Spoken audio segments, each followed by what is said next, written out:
अस्सलाम वालेकुम my YouTube family, कैसे हैं आप सब। उम्मीद करती हूँ बिल्कुल ठीक ठाक होंगे, खैर आफियत से अपने घरों में आबाद होंगे। तो आज मैं बहुत ही मज़ेदार किस्म का शाही गजरेला की रेसिपी लेके आई, जिसको गाजर की खीर भी कहते हैं।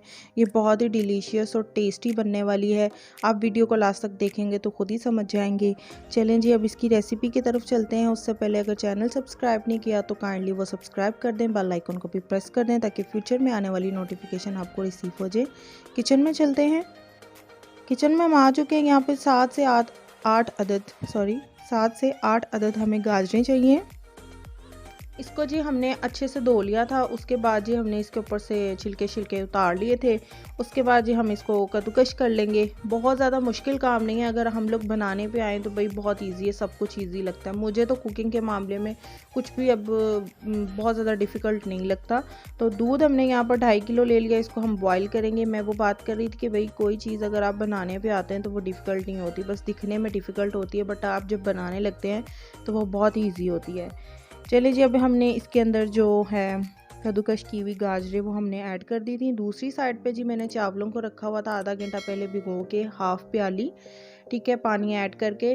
और इसको जब हम इसके अंदर डालेंगे तो इसको हाथों से मसल लेंगे ताकि ये टूट जाए। चावल जो हैं वो फिर हम इसके अंदर ऐड कर देंगे। इसको ऐसे ही हम ऐड कर देंगे। पानी भी अगर जाता है तो कोई इशू नहीं है। पानी वैसे हाफ़ मैंने रिमूव कर दिया था ताकि चावल और जो गाजरें हैं ना, दोनों को पकने में ज़रा टाइम लगता है। ये अगर दोनों मतलब कच्चे ना रहें और ये पक जाए ना अंदर से, तो भाई हाँ, आपकी गाजर जो है वो तैयार है।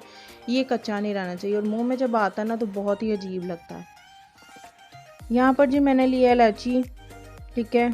आप चाहें तो इसको ग्राइंड भी कर सकते हैं, बट मैंने साबित ऐड कर दी थी। और इसके छिलके हम रिमूव नहीं करेंगे क्योंकि इसमें भी खुशबू होती है, थोड़ा बहुत टेस्ट होता है। तो इसको हम अच्छे से पकाएंगे। कलर भी देख लें चेंज हो गया है। बहुत ही डिलीशियस ये खीर बनती है। वैसे चावलों की खीर भी खाते हैं हम लोग, बट आप लोग ये ज़रूर ट्राई कीजिएगा। इसको गजरेला भी कहते हैं, गाजर की खीर भी कहते हैं।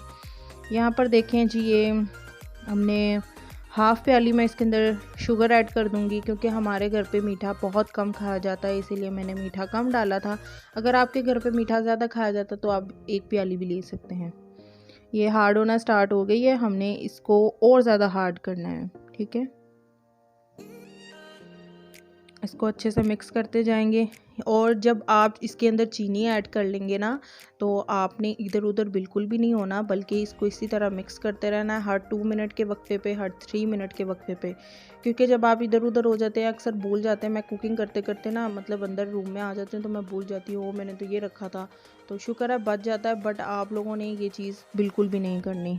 तो ये हमने अब इसके साथ इस तरह करना स्टार्ट कर दिया है कि जो गाजरें वो भी थोड़ी सी टूट जाएं, और जो वो है ना चावल, अगर बड़े बड़े हैं, मोटे मोटे से हैं, तो वो भी ज़रा हो जाएं सही से। अब इसको जी अच्छे से मिक्स करेंगे। इसको ठंडा होने के लिए रख देंगे, क्योंकि हमारा जो गजरेला वो तैयार हो चुका है। तो इसके ऊपर जो हमने गार्निशिंग के तो ऊपर चीज़ें लगानी हैं, गार्निश करना है ना, ऊपर डेकोरेशन जिसे कहते हैं, सजावट के तौर पर लगाना है, तो वो हम बाद में लगाते हैं। इसको अब हम ठंडा होने के लिए रख देंगे, क्योंकि गरम गरम अगर हम किसी चीज़ में रखते हैं तो वो या तो बर्तन टूट जाता है, या मतलब अच्छा नहीं लगता। चलें जी, आफ्टर 15 मिनट बाद ये ठंडा हो चुका था, और इसको मैंने एक कांच के बोल के अंदर डालना स्टार्ट कर दिया है। तो बिल्कुल बहुत ज़्यादा ठंडा भी नहीं था, बट नॉर्मल था, मुझे वीडियो बनानी थी। और आपको पता है, घर में कोई चीज़ बनती है तो सब कहते हैं भाई हमें अब खाने को दे दो, और कितना वेट करवाओगे। तो वही हिसाब मतलब हर किसी के घर में होता है। तो ये मैंने इसके ऊपर जी लगा दिया। जो भी आपके पास ड्राई फ्रूट्स वगैरह हों, आप इसके ऊपर लगा सकते हैं, जैसे आपकी मर्ज़ी। उम्मीद करती हूँ आपको ये रेसिपी बहुत पसंद आई होगी, और आप इसको घर पर ज़रूर बनाएंगे। और मेरे इंस्टाग्राम पे अगर आप बना के पिक्चर को शेयर करना चाहते हैं तो काइंडली लाजमी कीजिएगा। किचन विद साइमा 143 के नाम से मेरे इंस्टा का अकाउंट है। इसके अलावा स्नैक का अकाउंट है, टिकटॉक का अकाउंट है, और इसके अलावा मेरा फेसबुक का अकाउंट है साइमा शहजाद के नाम से। ओके जी, टेक केयर जी, अल्लाह हाफिज़। दुआ में याद रखिएगा। फ़ी ईमान अल्लाह।